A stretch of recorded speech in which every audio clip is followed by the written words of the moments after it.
Et si je vous disais que le sucre vous contrôle plus que vous ne le contrôlez, que ce n'est pas vous qui décidez d'en manger, mais votre cerveau qui vous y pousse, exactement comme un drogué qui cherche sa dose, que votre fatigue, votre stress et vos envies sont influencés par le sucre sans même que vous ne vous en rendiez compte. Dans cette vidéo, je vais vous révéler comment le sucre domine votre cerveau et votre quotidien, mais surtout les conséquences de cette consommation sur votre corps et votre esprit. Voici comment ça se passe. Le matin, vous vous levez et vous prenez un petit déjeuner classique. Céréales, pain à la confiture, jus d'orange. Et là, boum, votre niveau de sucre dans le sang explose. Vous vous sentez bien sur le coup, plein d'énergie. Mais quelques minutes plus tard, l'insuline débarque pour nettoyer l'excès de sucre dans le sang, ce qui fait chuter très rapidement votre glycémie, et parfois même trop bas. C'est ce qu'on appelle l'hypoglycémie réactionnelle. Et c'est exactement ce qui provoque les fameux coups de barre en milieu de matinée que beaucoup de personnes connaissent. Parce que cette baisse d'énergie signale un danger à votre cerveau qui réclame immédiatement du sucre en envoyant des signaux de faim et de fatigue. Donc vous cédez, vous grignotez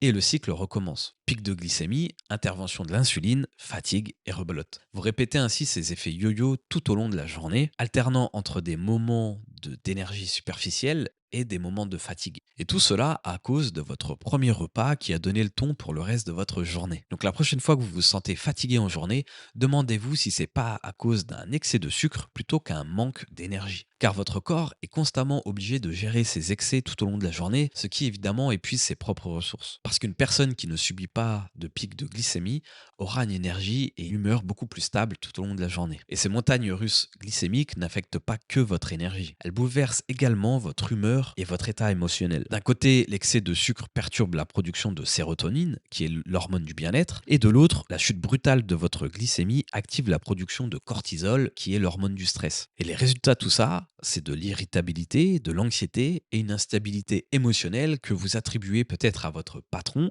à votre conjoint ou vos enfants, alors que c'est votre alimentation qui en est le responsable. Et ce n'est pas tout. Le sucre favorise l'inflammation dans le cerveau, ce qui perturbe les connexions neuronales qui sont essentielles pour la concentration, la capacité d'analyse et pour la mémoire. Et c'est exactement pour cette raison qu'il est si difficile de se concentrer après un repas riche en glucides. S'il est plus difficile de se concentrer en plus de la fatigue due à l'intervention incessante de l'insuline, il va être beaucoup plus facile de procrastiner et d'être attiré par toutes les distractions de notre environnement, que ce soit les réseaux sociaux, le shopping en ligne ou les jeux par exemple.